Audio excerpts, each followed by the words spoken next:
Y en este texto, hermanos, vamos a analizar un poquito lo que ya de antemano leímos en el libro de Éxodo 20, acerca de la ley de Dios. Es algo, hermanos, permanente, constante, perpetuo en la vida del pueblo de Israel. De esta manera, hermanos, era la que regía la vida, lo que normaba la conducta. Pero sobre todas las cosas, hermanos, lo que daba dirección, rumbo a la vida del pueblo. Realmente la ley de Dios guió la vida de la nación. Y hasta el día de hoy, hermanos, está escrito, ¿verdad?, que no solo de pan vive el hombre, sino de toda palabra que sale de la boca de nuestro Dios. Quiero partir, hermanos, con este pensamiento, el poder de la palabra. El poder de la palabra de Dios. Mucho se ha hablado acerca de esto, del poder de la palabra, que tus palabras tienen poder, ¿verdad? Acerca de esto de declarar cosas en ese sentido. O algunos lo han señalado, hermanos, con el hecho de verdad de que las palabras crean. En un sentido, las palabras tienen influencia, pero en el sentido bíblico, hermanos, el único que tiene poder creador, de transformador, es la palabra de nuestro Dios. Usted lo va a leer en el Salmo 19:7, ¿verdad? La ley de Jehová es perfecta, que convierte el alma. Así, hermanos, que es necesario que nos preguntemos de inicio cómo ha sido su experiencia en torno a las Escrituras. ¿Cómo ha sido su experiencia en torno a las Escrituras? ¿Qué tanto imprime la Escritura en su mente y en su corazón? ¿Recuerda usted 2 Timoteo 3:16-17? Toda la Escritura es inspirada por Dios y dice que es útil. Y se nos describen las acciones, ¿verdad? Pues leemos en esta Escritura, hermanos, que son inspiradas por Dios, son útiles para enseñar, para redarguir, para corregir e instruir en justicia, logrando así, hermanos, que toda persona de Dios esté perfeccionada y habilitada para toda buena obra. Por lo tanto, hermanos, las Escrituras han sido y seguirán siendo de vital importancia para la vida. Han sido y seguirán siendo de vital importancia para la vida. Por eso coincido con la invitación que hace Kevin, ¿verdad? En esta mañana, escuchemos la voz o la palabra de Dios. Por eso Juan, usted recuerda Juan 5:24, el que oye mi palabra y cree al que me envió, tiene vida eterna y no irá a condenación, mas ha pasado de muerte a vida, ¿verdad? El que oye mi palabra y cree al que me envió. Creamos la palabra de nuestro Dios. Vamos a orar. Soberano y eterno Padre, bendecimos tu nombre por cuanto nos has concedido hasta este día. Padre, por este privilegio que tenemos de ser instrumentos en tus manos, pero también, Señor, de haber obrado en este lugar para que tu iglesia se conforme, se forme, crezca, madure y cumpla su función de sal y cumpla su función de luz, Señor. A ti la gloria y la honra por quienes has venido usando durante este tiempo. Y hoy, Señor, al hacer parte de ellos, te ruego gracia, sabiduría y entendimiento. Bendito Dios, para continuar la obra de tus manos a través de lo que ya tus siervos han venido haciendo hasta este momento. Habla vuestras vidas y afirma y fortalece nuestra mente y nuestro corazón. Y síguenos guiando a la luz de tu palabra. Es lo que pedimos, recibimos y agradecemos en Jesús nuestro Señor y nuestro Salvador. Amén. Quiero apuntar, hermanos, o señalar hacia esta realidad. La palabra de Dios es necesaria y quiero emplearlo bajo el término, ¿verdad? La imprescindible palabra de Dios.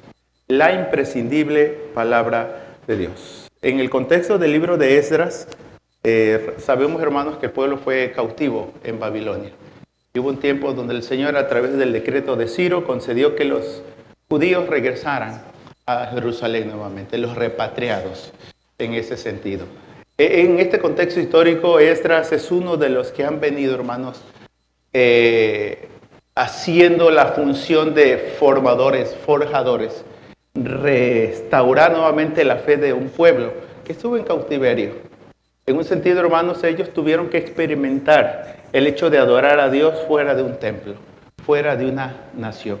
En un sentido, hasta una canción, lo quiero relacionar con esta canción, ¿verdad? De una de otra manera, ellos aprendieron a amar a Dios en tierra ajena.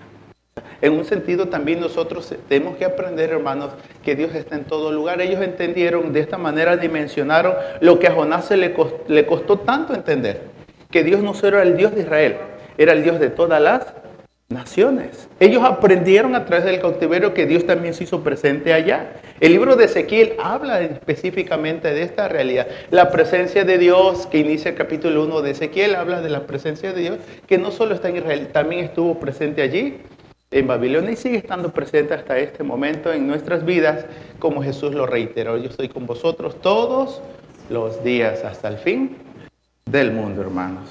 Así que el día de hoy vamos a pensar un poquito sobre el pueblo de Dios en el aspecto de la palabra de Dios en la vida del pueblo, en la vida de su pueblo. La vida, hermanos, ya había cambiado mucho después de regresar a los años del cautiverio. Encontraremos muchos profetas, tanto los profetas menores, de hombres que tomaron la función de poder redirigir la vida del pueblo en esta nueva etapa de vida, hermanos, porque ellos tuvieron que retomar la vida. El rumbo a seguir, hermanos, no lo establecerían ellos, lo tenía que hacer Dios a la luz de su palabra. Ahora, esto hizo necesario que ellos redirigieran su visión, redirigieran sus ojos, su visión, ¿hacia dónde? Bueno, el texto va a decir que, recordando uno de los salmos, ¿verdad?, necesitaban una vez más posar su mirada en la perfecta ley de Dios. Usted va a leer esto en el libro de Hebreos 12:2, que es necesario que cada creyente ponga los ojos ¿en quién?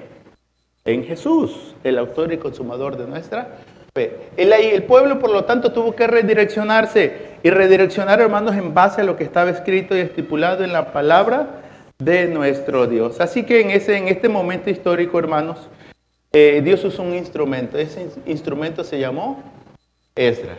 ¿Usted sabe quién fue Esdras? Bueno, ahorita vamos a leer este capítulo 7 y vamos a hacer una consideración.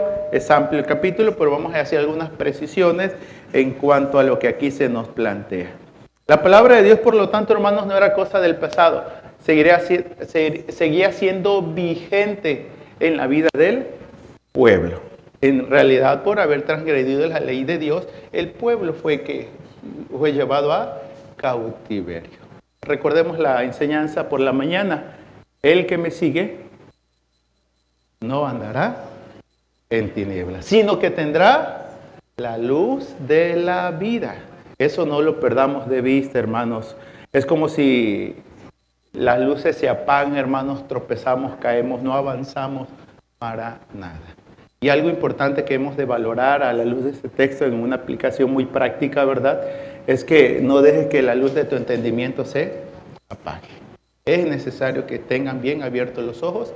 Bueno, Pablo instó tanto en Filipenses como en Colosenses que los ojos de vuestro entendimiento fueran abiertos, porque fuera de ello, hermanos, vamos como ciegos. Y lo duro que sería que se nos aplicara aquel dicho, ¿verdad?, que no hay peor ciego que el que no quiera ver.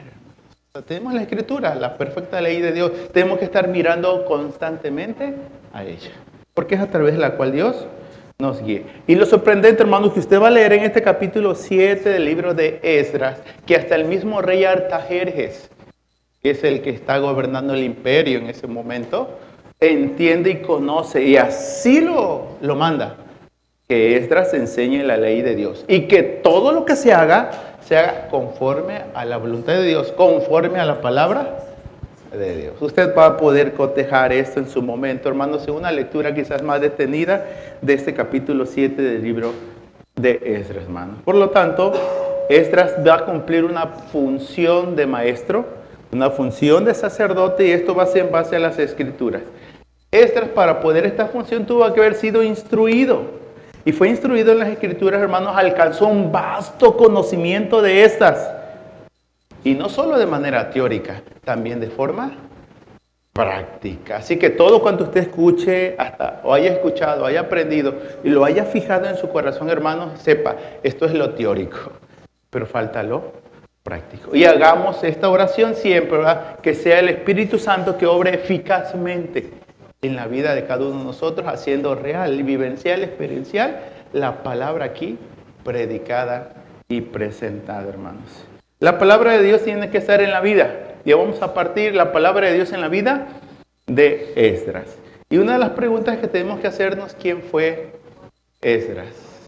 En la Biblia hebrea, hermanos, como tal, ¿verdad?, Esdras y Nehemías conformaban un solo un solo libro. En su momento hubo una separación, Esdras y Nehemías, porque algunos han considerado que fueron dos tiempos. En el libro de Nehemías se junta tanto Esdras como Nehemías, hermanos, pero ambos cumplieron funciones en un sentido distinto. Nehemías cumple la función de poner el área civil en la vida de la nación, y en el caso de Esdras, el área de la vida cultica, la vida religiosa en la vida del pueblo. Ahora, vamos a hacer algunas puntualizaciones en relación, hermanos, porque considero que la palabra de Dios en la vida de Esdras estaba presente. Porque esto es algo que tenemos que preguntarnos a nosotros. ¿La palabra de Dios está en mi vida? Y si la palabra de Dios está en mi vida, ¿de cómo se manifiesta? Es la palabra de Dios la que rige, la que gobierna la mente, el corazón y cada acción. Porque muchas veces sí, la palabra está en la mente, hermanos, pero no siempre está en acción. Usted lo ha leído en el libro de Santiago, ¿verdad? Que en algún momento fungimos o hacemos esto. Simplemente somos oidores, pero no siempre somos hacedores de la palabra. Bueno, eso se ha ido recalcando tiempo a tiempo. ¿Sí? Así que de otra manera tenemos que tenerlo muy presente, hermanos. Quiero hacer 3 puntualizaciones a la luz de este capítulo 7 del libro de Esdras. Considero que la palabra de Dios estuvo en la vida de Esdras, hermanos, porque Esdras estaba familiarizado con las Escrituras. ¿Sí? Estaba familiarizado con las Escrituras. Cuando le decían, a ver, ¿qué dice el libro de Ezequías? Y decía Esdras, Ezequías. ¿Dónde está ese libro, hermanos? ¿Es profeta mayor o menor? Es Ezequiel, ¿verdad? ¿Sí? Entonces, familiarizarse con la Escritura, hermanos, ubicarme tanto en el Antiguo como en el Nuevo Testamento. En las diferentes secciones que tiene la Escritura, tanto en sus dos unidades, tanto el Antiguo como el Nuevo forman una sola unidad como tal, ¿verdad? Pero tenemos que aprender a las secciones, las diferentes formas como la Escritura ha venido estructurándose, organizándose a lo largo y ancho. Tenemos el canon del Antiguo Testamento y el canon del Nuevo Testamento. Y ambas sabemos que, como lo leemos en 2 Timoteo 3:16, toda la Escritura es inspirada por Dios. Familiarícese con las Escrituras. Hay expresiones, hermanos, que nos dejan ver tal relación, tal familiaridad y tan estrecha que Esdras guardaba con la palabra de nuestro Dios. Aunado, hermanos, a que también este capítulo 7 nos va a dar el trasfondo que le acreditaban como toda una persona apta, fiable o capacitada para instruir en la ley de Dios, hermanos. Vamos a ver, síganme por favor tantito allí, en el capítulo 7, verso 6, hay 2 cosas implícitas. Tanto la familiaridad como la credibilidad que tenía este personaje como para ser un instructor de la palabra de nuestro Dios. Subió de Babilonia, y ahí nos va a decir quién, Esdras. Y Esdras era un ¿qué? Escriba diligente en la ley de Moisés. Y esta ley de Moisés, él la escribe, pero ¿quién la legisla? ¿Quién la da? Aclara el texto, que Jehová, Dios de Israel, había dado, hermanos. La ley de Jehová que Jehová había dado en este sentido. Esta familiaridad, vean el verso 12. Artajerjes, rey de reyes, a Esdras. ¿Quién es Esdras? Sacerdote y escriba, erudito en la ley del Dios del cielo. Así se presenta la ley del Señor. Verso 25. Y tú, Esdras, conforme a la sabiduría que tienes ¿de quién? De tu Dios. Sí. Pon jueces y gobernadores que gobiernen a todo el pueblo que está al otro lado del río, a todos los que conocen las leyes de tu Dios, y al que no las conoce, enséñaselas, ¿verdad? Entonces, la familiaridad, hermanos, estaba allí. Esdras no desconocía la palabra de nuestro Dios. Lo primero que debemos de decir, hermanos, como en algún momento se señaló, ¿verdad? A la iglesia evangélica, a la iglesia reformada, se le ha conocido como el pueblo de la palabra. ¿Sí? Venimos de la palabra, hermanos. Es la palabra de Dios la que abrió nuestro entendimiento El Espíritu Santo la hizo eficaz en nosotros y fue así como venimos a ese llamamiento eficaz que solo el Espíritu Santo obra en cada uno de los que hemos creído, hermanos. Entonces quiero señalar la familiaridad, pero otro aspecto que quiero señalar es la finalidad.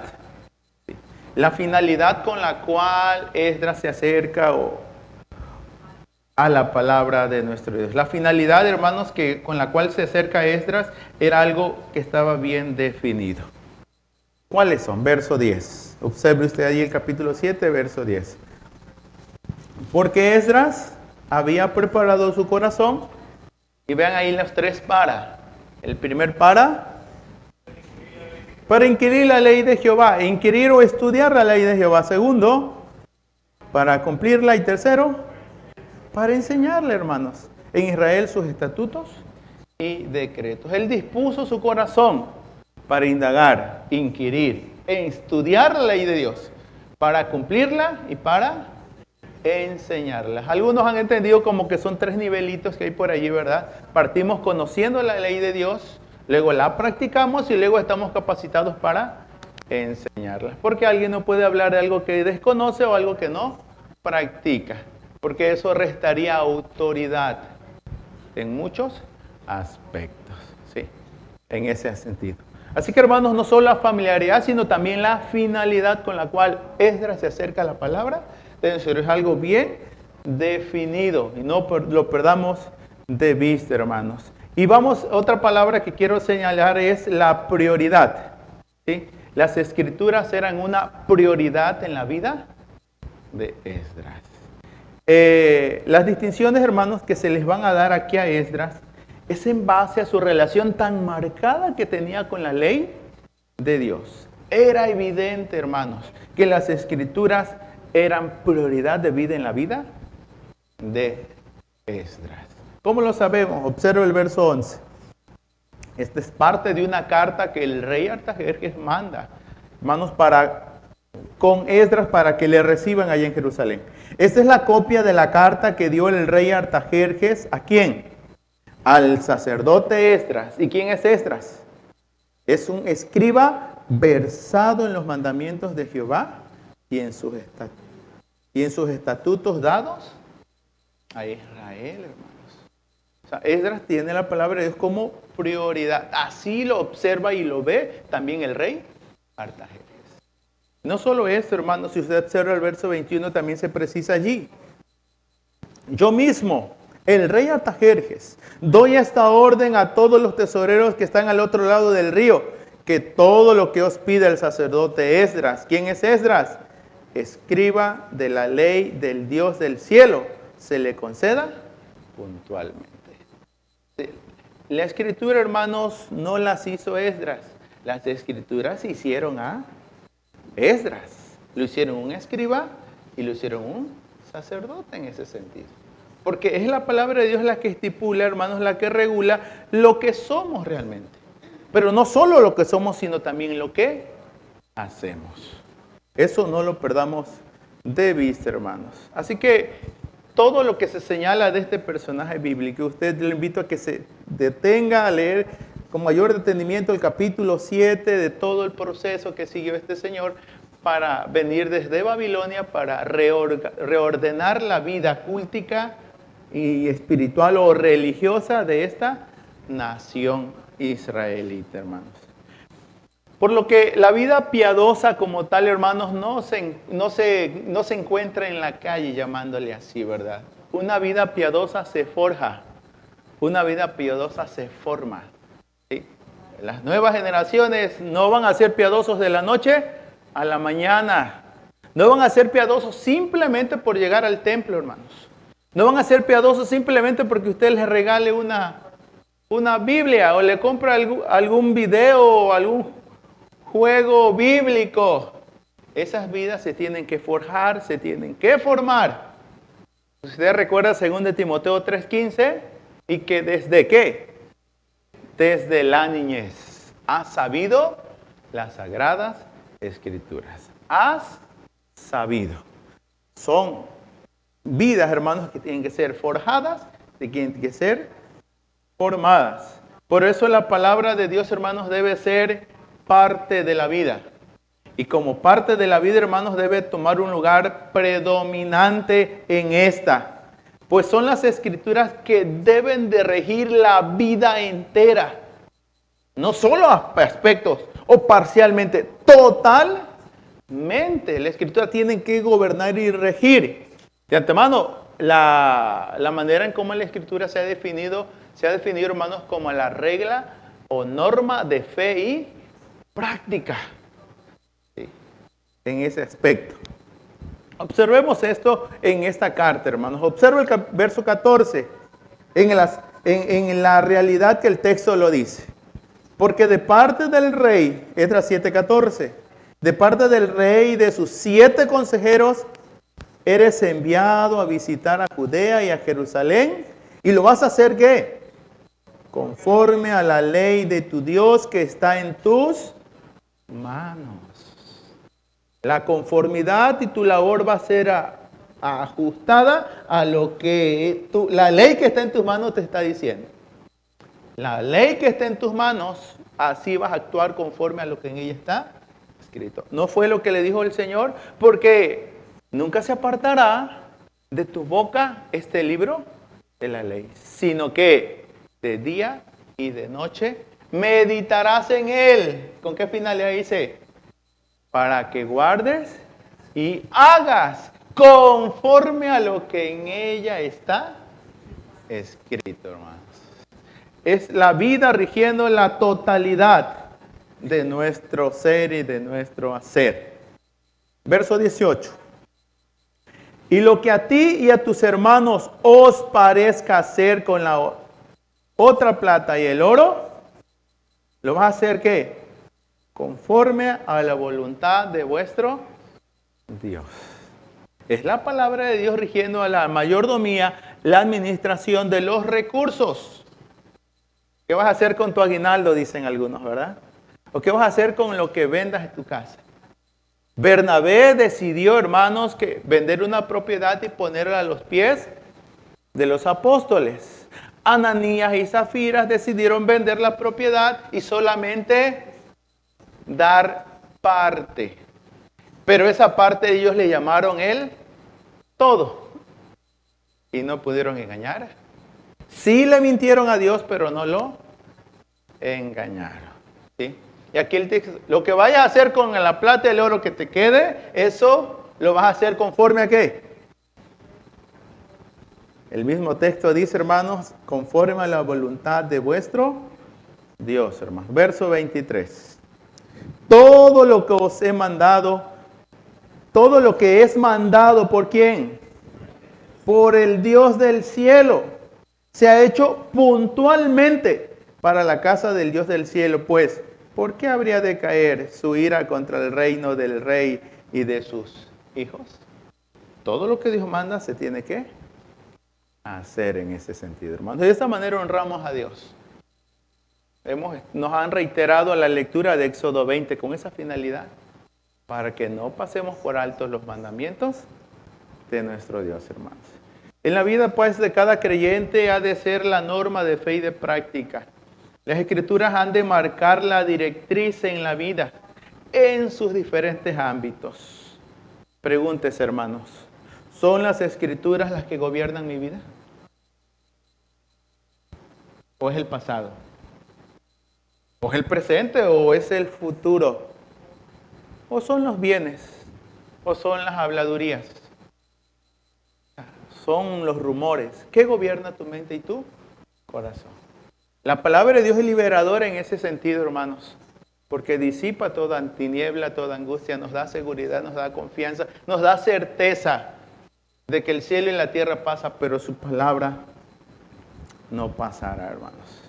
La palabra de Dios es la única que puede marcar la diferencia en tu vida, la diferencia en nuestras vidas, pues seguramente opera transformación en esta, hermanos. Las Escrituras entonces han sido y seguirán siendo necesarias. Usted y yo debemos ser partidarios, hermanos, de que las Escrituras no siempre permanezcan y prevalezcan en nuestras vidas y en la vida de los demás. Para ello hemos de adoptar una determinación ¿Qué determinación, hermanos? Determine estudiarla, determine practicarla y determine enseñarla. Como lo presenta el verso número 10. Esdras dispuso su corazón o preparó su corazón para estas tres acciones. Las escrituras son normativas, pues no proceden del hombre, proceden de Dios. Ninguna profecía fue traída por algo particular de algún hombre, sino que fueron inspiradas por el Espíritu de Dios como tal. Si esto es así, amados hermanos, pues las escrituras serán tenidas como algo importante, como algo necesario, pero también algo que demanda diligencia y que ha de regir la vida entera, hermanos.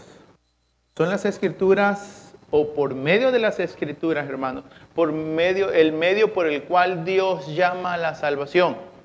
Es a través de la palabra de Dios que Él infunde fe en nosotros por su Espíritu Santo. La fe es por el oír y el oír por la palabra de nuestro Dios, hermanos.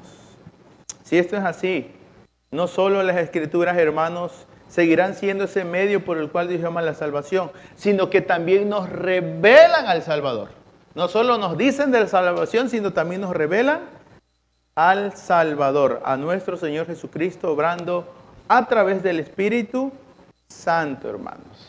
Desde la niñez has sabido de las Sagradas Escrituras, y la segunda parte dice, las cuales te pueden hacer sabio para la salvación que es por medio de la fe. ¿En quién? En Cristo Jesús, hermanos. Las Escrituras revelan ese punto. Así que de manera eficaz, el Espíritu Santo ha de obrar a través de la palabra. Y no solo ha de obrar de manera eficaz despertando fe, sino también regenerando el corazón. Porque solo el Espíritu Santo, hermanos, es el que da nueva vida. El conocer las Escrituras, entonces, hermanos, debe de ir más allá de un mero ejercicio académico. También debe de ser una cuestión experiencial. ¿Sí? No solo un ejercicio académico, sino los podemos aprender los 66 libros. Pero no debe ser algo académico solamente. También debe ser algo vivencial en ese aspecto. ¿Sí? Debe transformar la mente y el corazón. En su oportunidad, hermanos, usted pueda recordar el libro de Efesios 1:13. Cuando habla ciertamente de la elección.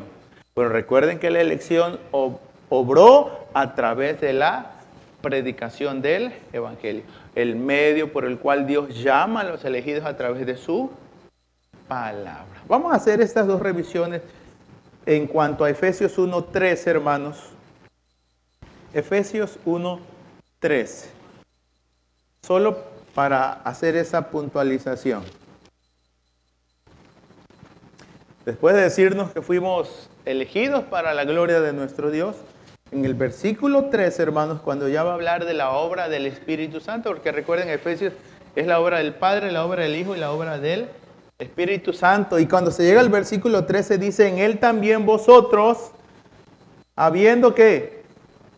Habiendo oído la palabra de verdad, el evangelio de vuestra salvación, y habiendo creído en Él, fuiste sellados con el Espíritu Santo de la promesa. Habiendo oído la palabra, el evangelio de vuestra salvación, y por medio de Él hemos creído en Él. Así lo presenta la Escritura.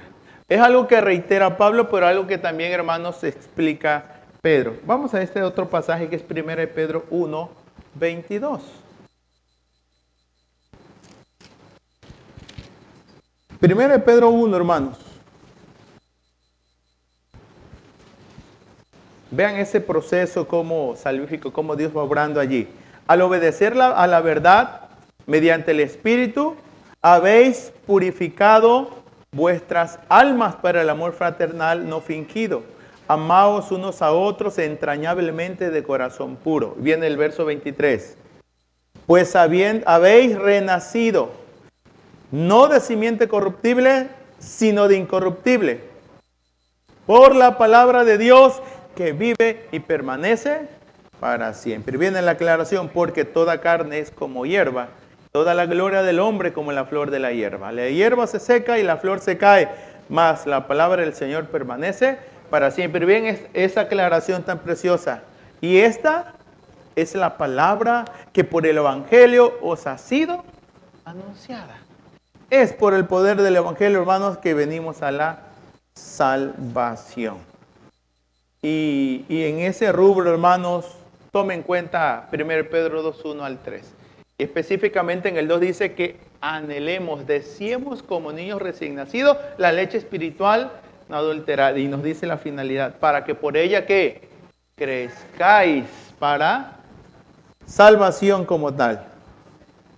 Mis amados hermanos, entonces, si la palabra de Dios es normativa, si la palabra de Dios es la que forja vidas piadosas, si la palabra de Dios es la que abre no solo nuestros ojos de vuestro entendimiento, sino que también, hermanos, nos da la certeza y la seguridad de que el hombre sí, la palabra del hombre no permanece, pero la palabra de Dios es viva y eficaz y más cortante que toda espada de doble filo.